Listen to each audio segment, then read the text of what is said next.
Good evening, ladies and gentlemen, and welcome to another program of Seekers of the Supernatural with demonologists Ed and Lorraine Warren.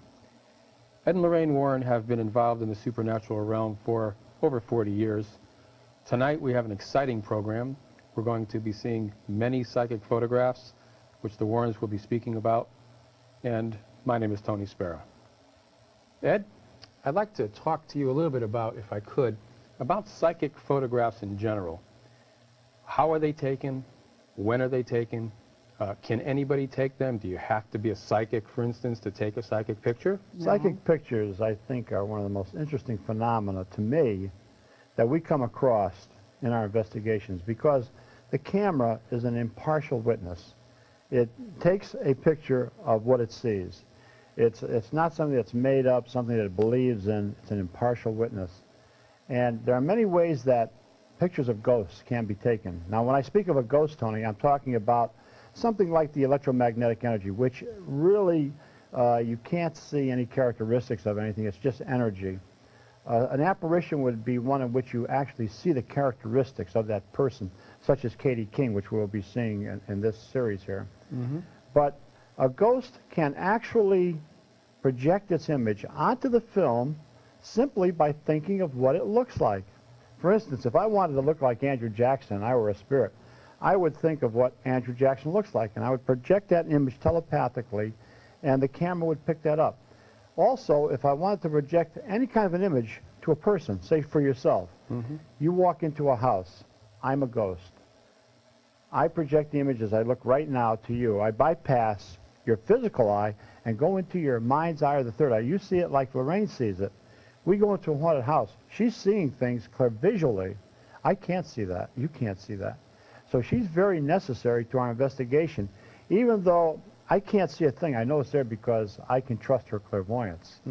The camera can pick up many different things that we cannot. For instance, in a spiritualist church in Bristol, Connecticut, I was amazed one night to see all kinds of spirit forms appearing on the television that they were taking. But we couldn't see that with the physical eye.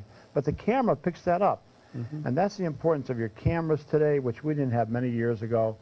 Today we can take a camcorder, we can go into a graveyard, we can go into a house or a location and take film of the ghost and prove it was there. This is how I took the amazing film of the White Lady of Union Graveyard. I stayed there night after night in this graveyard. I would go in at midnight. I would stay until 5 o'clock in the morning when the sun came up. I'd have my van parked out there in the middle of that graveyard. I'd see what we refer to as ghost lights forming all over, but nothing ever happened until the sixth night, which was on September 1st, 1990. I'll always remember the time, 2:40, because it was one of the greatest moments of my life. As I was sitting in that van in the middle of that graveyard, I could see all of these ghost lights flittering all about. Then suddenly I heard the whimpering of a woman.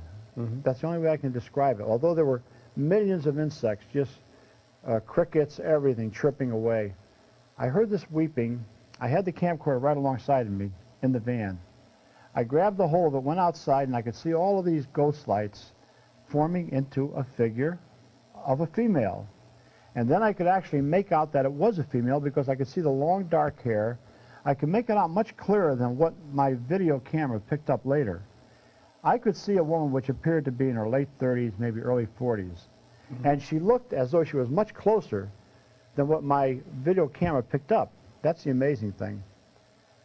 I put the camera up to my eye and I couldn't see her. I took it away and I could see her with the physical eye. I quickly placed the camera on the tripod, which was right set up next to the van. I let it run. I started to walk toward this ghostly figure, but she disappeared. I should have known better than to do that, because I know that this will happen with ghosts. I backed up and she came right back into focus again. Now she's coming towards me, coming right through the tombstones, right directly toward me. But then all of a sudden these black, what we call shadow ghosts, appeared. They looked sort of like maybe a black poodle jumping up against her. And they were forcing her towards Route 59, where she has been seen many times over the past 50 years by many different witnesses. Then there was a large monk-like figure which appeared, and then she was gone. I quickly wrapped up my equipment, put it in the van, brought it home, woke Lorraine up. We put it on the TV, and there it was. I had captured the white lady on film. The first time that had ever happened to me in 40-some years. That's amazing. And to think that you did this, how far from your house were you? Maybe 15 minutes. Maybe 3-4 miles, Tony. You traveled the world over, and you got a fantastic Traveled shot like all over Europe, traveled to Yes. Australia, Japan, you name it, Germany, England, Canada, Mexico. And then Sure, we got and- photographs, Yeah. but we never got film. And that's what, on special dinners and things, we show this very rare film.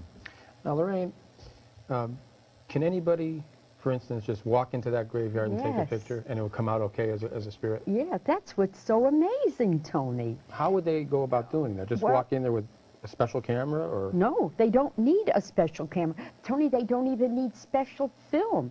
Just your regular speed, your 200 speed film.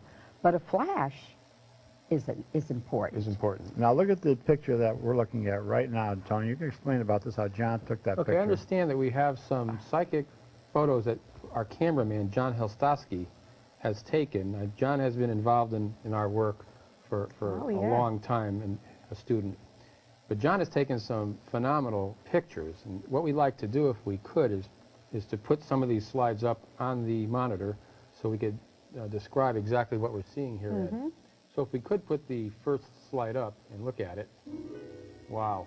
Well, Isn't there that you're seeing your stereotype ghost. Look at the appendage-like arms and legs.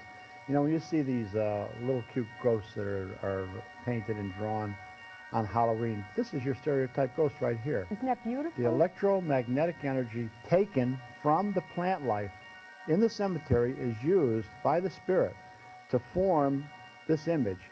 Then, if you're there long enough and the spirit is knowledgeable enough, it can actually form into something like the white lady, like what I see. But Tony, realize you're not seeing that, when you're taking it. You don't see anything. You're just seeing No. a crystal clear night. You're just seeing a crystal clear night. Be sure it's not foggy or rainy or like that. Make sure you have a crystal clear night. Mm-hmm. And you go there. Now, after 9 o'clock at night is the best time. But don't go inside the graveyard because you're going